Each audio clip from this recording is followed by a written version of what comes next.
warahmatullahi wabarakatuh. Perkenalkan, saya Woro Mulyaningsih, CGP Angkatan 11 dari Kabupaten Jember.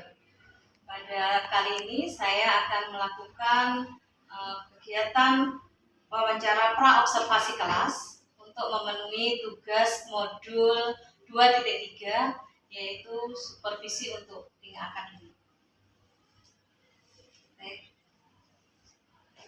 Selamat pagi Pak Fajar. Ya, selamat pagi Bu. Bagaimana kabar Pak Fajar hari ini? Alhamdulillah sehat dan semangat. Ya, alhamdulillah. Baik, sebelumnya saya ucapkan terima kasih atas waktu dan kehadiran dari Pak Fajar untuk memenuhi ini ya Pak, undangan saya lah untuk kegiatan wawancara pra-observasi kelas.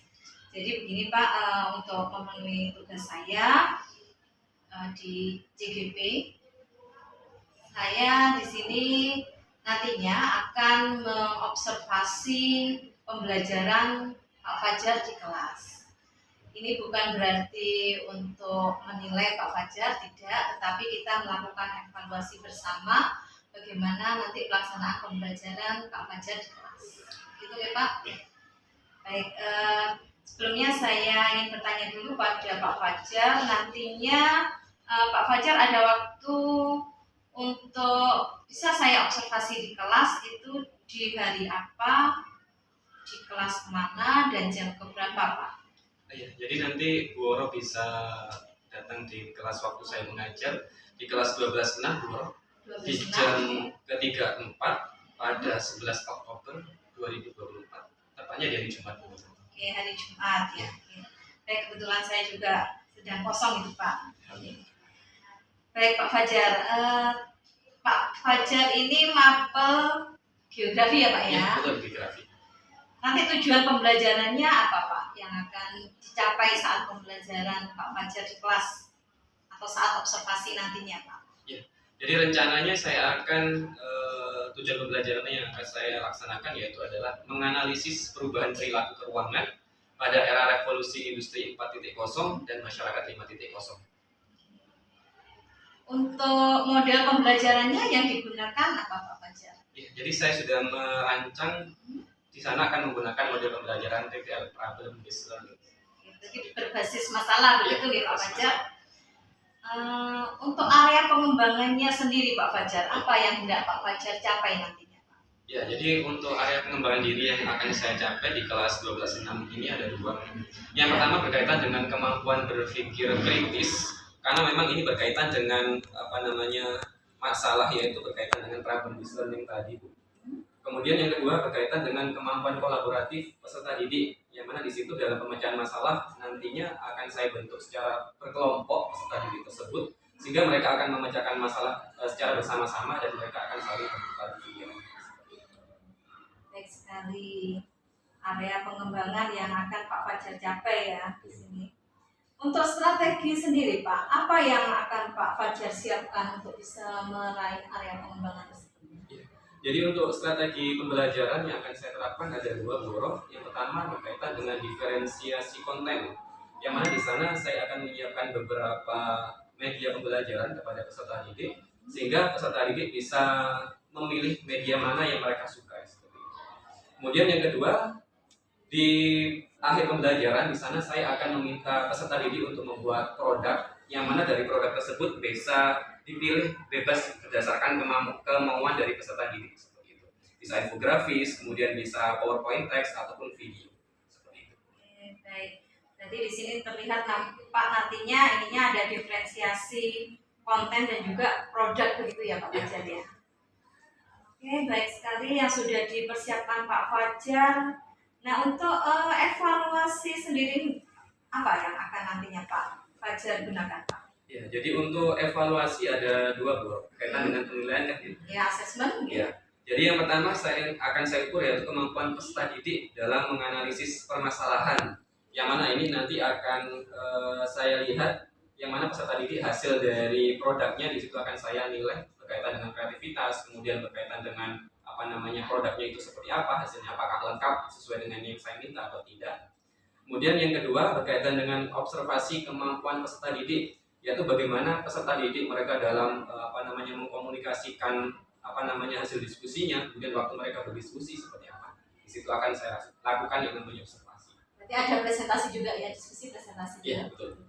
Oke, baik Pak Fajar. Sudah dilengkapi dengan rubriknya ya Pak? Sudah, siap. Oke, baik. Semoga nanti saat observasi di kelas semua yang Pak Fajar rencanakan di sini bisa berjalan dengan baik sesuai rencana, begitu ya Pak Fajar? Nanti kita akan bertemu lagi di hari Jumat. Terima kasih Pak Fajar. Demikian percakapan wawancara saya dengan Pak Fajar pra observasi kelas. Terima kasih. Wassalamualaikum warahmatullahi wabarakatuh.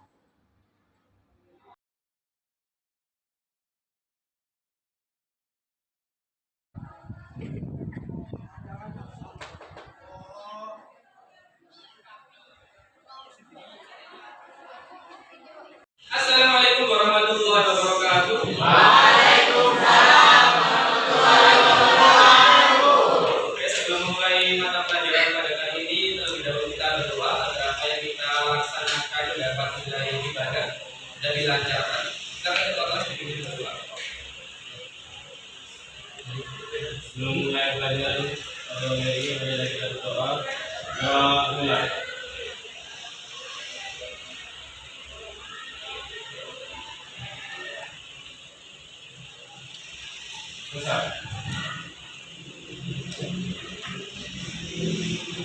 Alhamdulillah kita masih diberikan kesempatan untuk bertemu pada pertemuan kali ini. Bagaimana kabar kalian? Sehat semua ya? Alhamdulillah. Oke, jadi pada pertemuan kali ini kita akan membahas berkaitan dengan pembangunan wilayah, revolusi industri dan pengaruhnya terhadap ruang muka bumi dan kesejahteraan.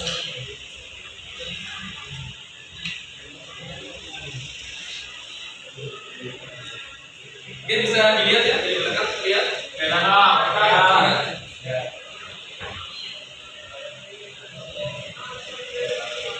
Pada pertemuan kali ini ada yang tidak hadir. Siapa? Dimas Gibran. Nama Fikri.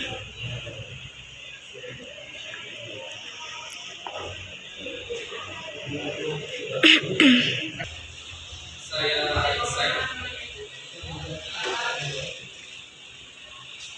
Oke, silakan buka.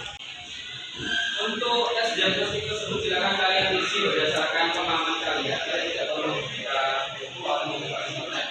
Kalian isi berdasarkan pemahaman. Perubahan perilaku keruangan yang mana dia kaitannya era revolusi industri 4.0 dan juga manusia 5.0. Jadi kita akan mempelajari bagaimana perkembangan industri mulai dari industri 1.0 sampai dengan industri yang saat ini terjadi, yaitu industri 4.0.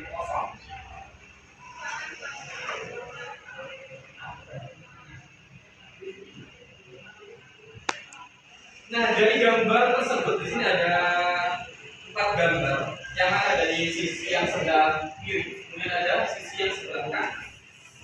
Kira-kira dari kedua hal tersebut, dari kedua sisi tersebut, sisi sebelah kiri dan sisi sebelah kanan, kira-kira apa yang membedakan? Ada yang bisa menjawab perbedaannya seperti apa? Sisi yang sebelah kanan dengan sisi yang sebelah kiri, apa perbedaannya? Ya, Dimas, silakan. Pada pintu yang dimana dia menggunakan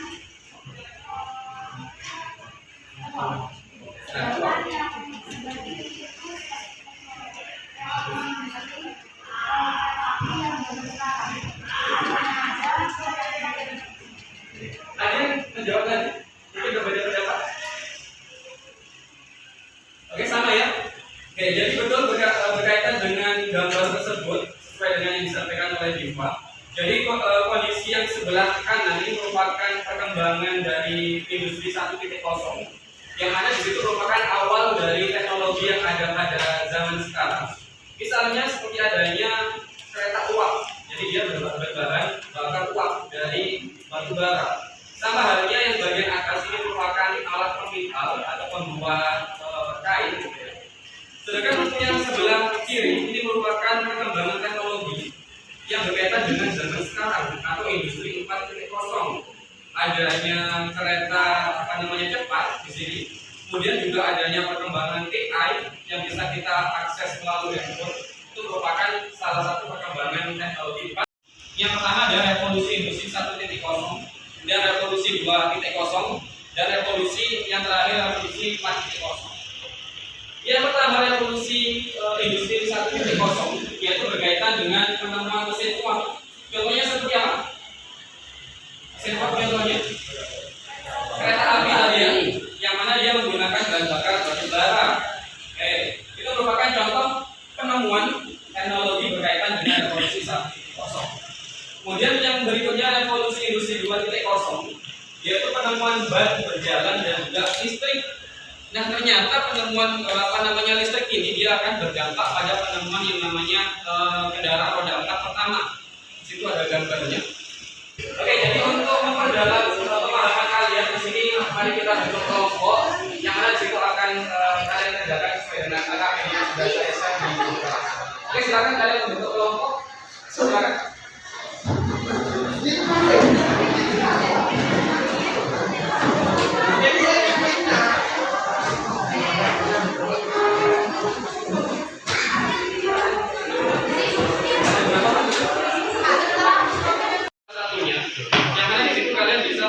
Bentuk laporan atau infografis atau mind map, podcast, PPT maupun video.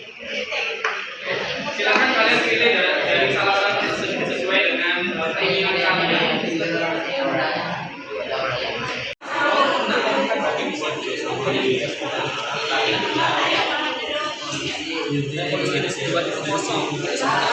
Ada teknologi apa di sini? Kemudian yang kedua, masalah yang terjadi, kalian kan kebagian sistem kesehatan manusia yang menurun. Bagaimana cara menyelesaikannya? Cari kalian di apa namanya sumber YouTube atau dari internet gitu ya. Kemudian yang ketiga,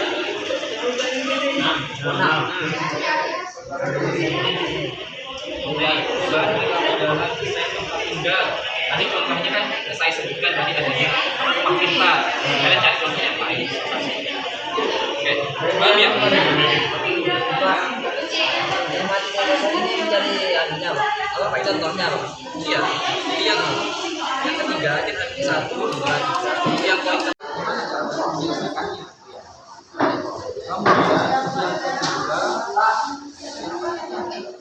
berbagi waktu dengan kan bisa dari itu atau di yang sudah saya share ya.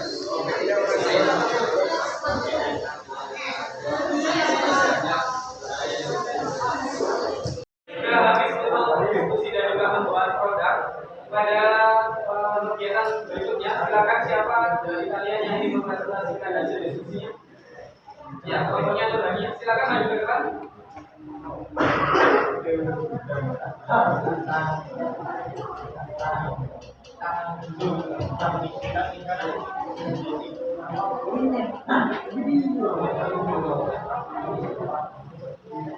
untuk yang kelompok yang lain silakan diperhatikan.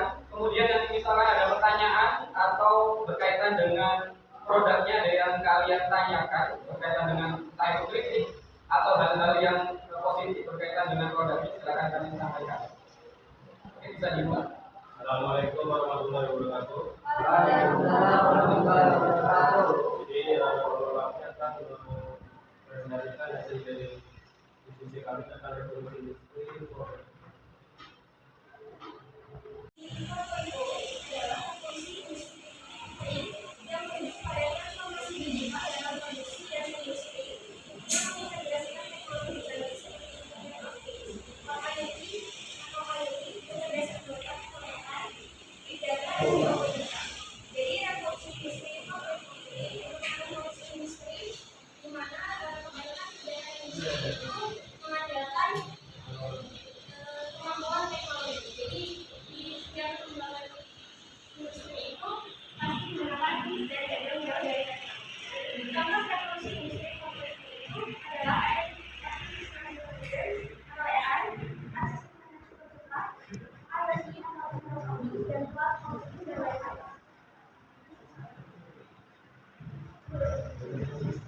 Selanjutnya, pekerjaan manusia yang digantikan mesin. Pada zaman ini, banyak sekali pekerjaan manusia yang sudah digantikan oleh mesin, meliputi tugas-tugas repetitif seperti di pabrik, pengolahan data, dan layanan pelanggan, sehingga menyebabkan kurangnya lapangan pekerjaan.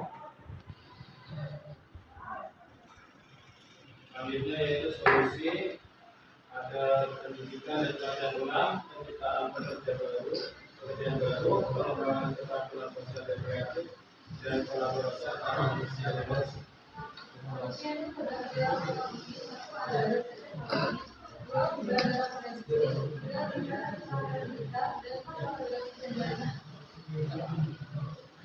Sekian dari presentasi dari kami, mungkin ada yang bertanya.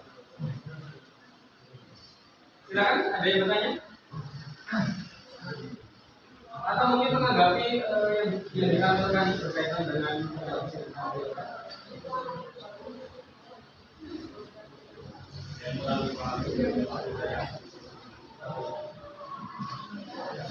Amdan, ada tanya? Ya.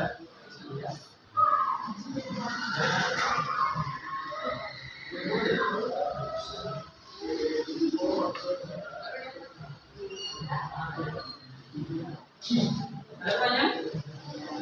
Ya, ya sudah. Tadi Pak semua ya sudah yang disampaikan dengan kelompok 4 ini.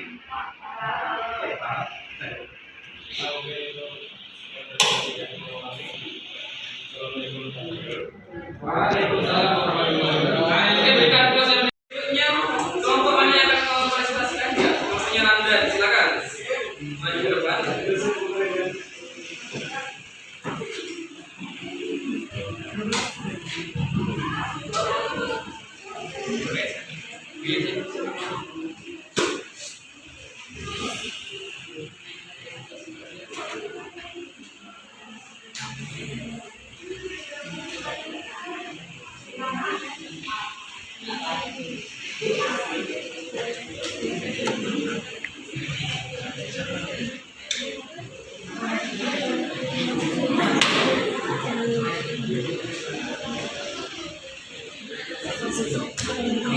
Bisa dimulai.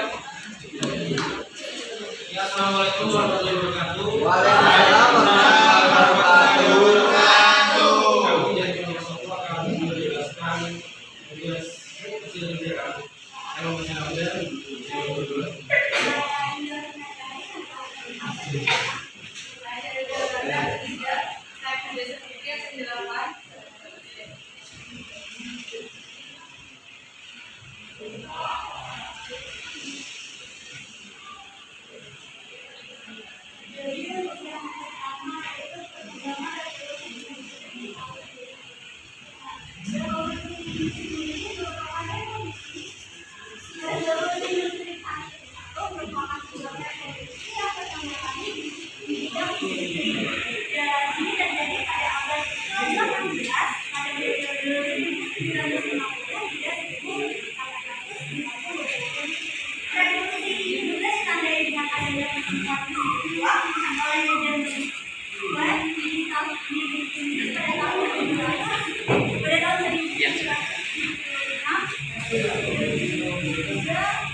Mengapa hal tersebut terjadi?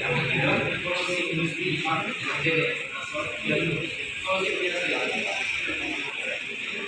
karena sudah ada penggunaan AI, jadi lebih banyak perusahaan yang menggunakan teknologi AI. Contohnya kayak kalau pribadi itu kayak penggunaan mobil otomatis, terus pengolahan gudang oleh robot, terus petani jadi pakai traktor.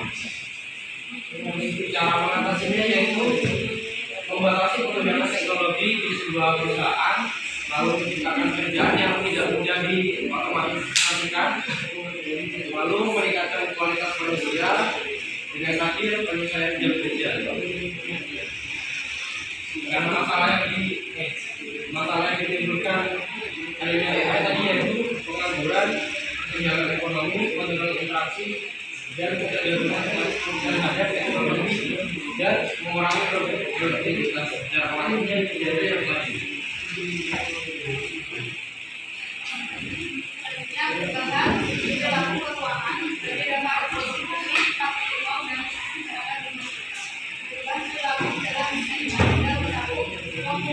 Uang prostitusi merupakan uang yang dapat digunakan untuk pegawai yang diminta. Yang kedua, teknologi kita, integrasi otomatisasi untuk kenyamanan dan efisiensi. Ketiga, fokus kesehatan dan kejayaan alami dan sirkulasi yang baik.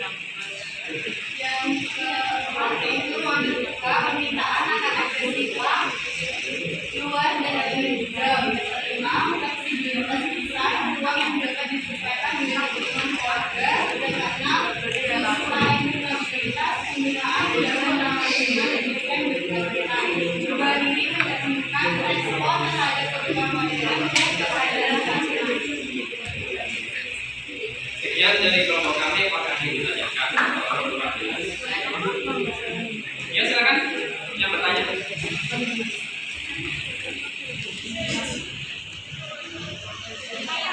Ya, berani silakan.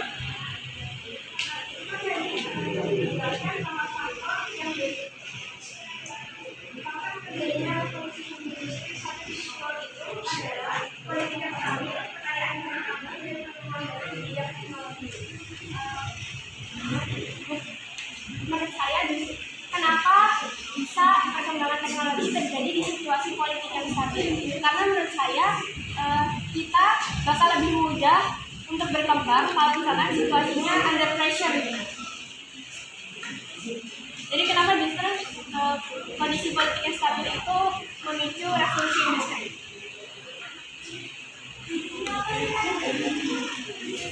Kan tadi ada faktornya. Revolusi industri 1.0 itu dipicu sama kondisi politik yang stabil. Nah, kenapa kondisi politik yang stabil itu dapat memicu revolusi industri 1.0? Karena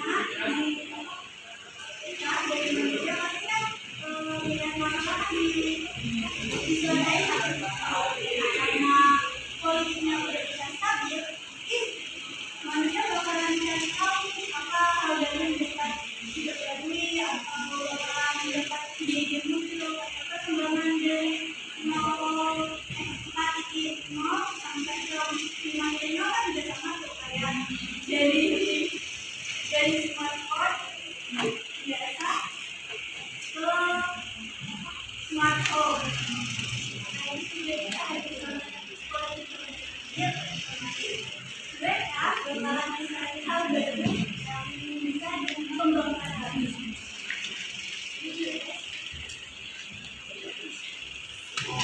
Oke, bagaimana berani? Sudah terjawab. Ya dari kelompok kami.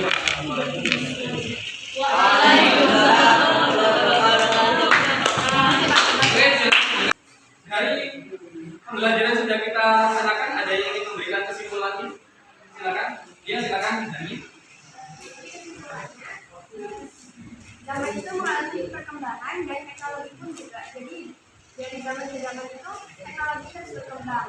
Dari perkembangan teknologi ini punya sisi positif dan sisi negatif yang bisa menguntungkan dan merugikan manusia. Jadi untuk manusianya sendiri harus bisa memanfaatkan dengan baik sisi positifnya dan berusaha mengatasi sisi negatif yang ditimbulkan oleh perkembangan teknologi tersebut. Ya, oke. Bagus sekali jawaban dari Ani bilang berikan yang ini.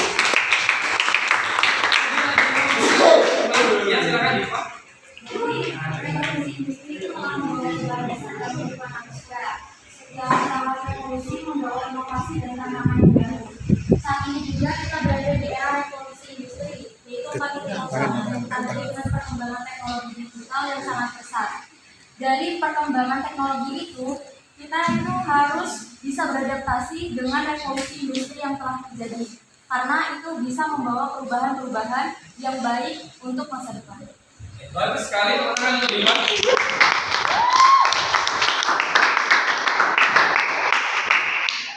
Oke, jadi pembelajaran sudah kita selesaikan pada pertemuan hari ini. Kalian sudah sangat baik dalam mengerjakan, dalam berdiskusi, kalian sudah mengerjakan tugasnya dengan baik. Produk yang kalian hasilkan pun juga baik. Yang sudah kalian sampaikan tadi sudah sangat baik sekali, mulai dari presentasi, kemudian produk yang sudah kalian buat sangat baik.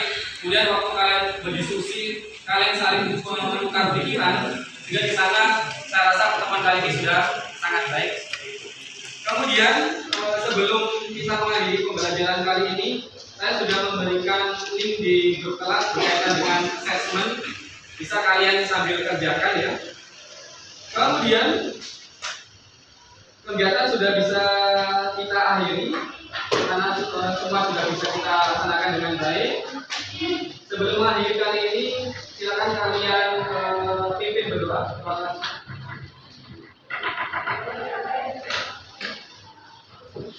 Silakan dipimpin berdoa. Sebelum kita mulai pelajaran kali ini, mari kita berdoa agar dimulai. Berdoa dimulai.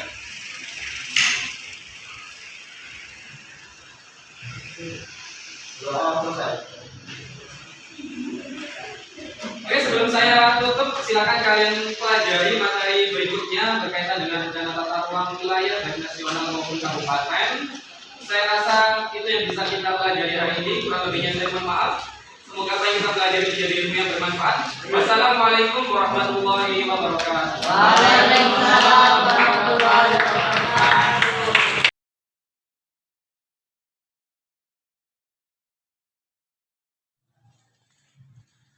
Assalamualaikum warahmatullahi wabarakatuh.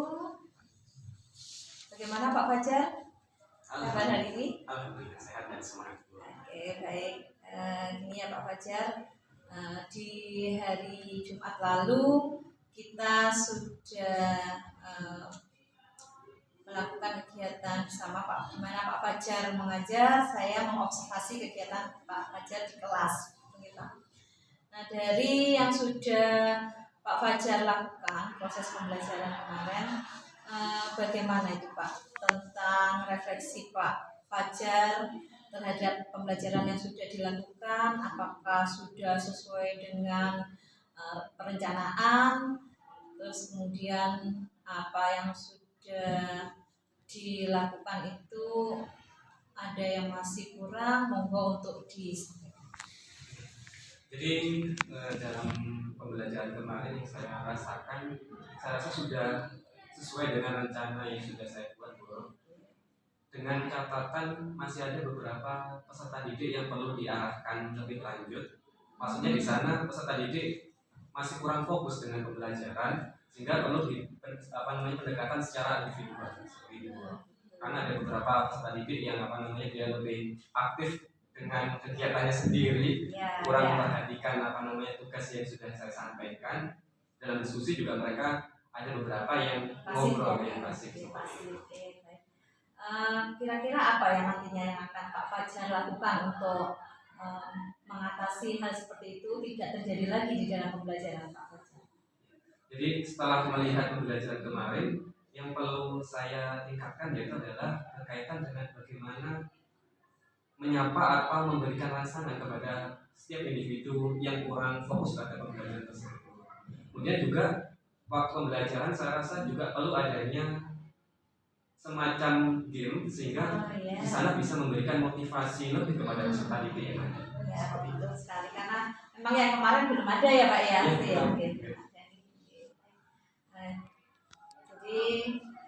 itu ya Pak ya. Terus kalian sudah baik Pak? Apa menurut Pak Fajar?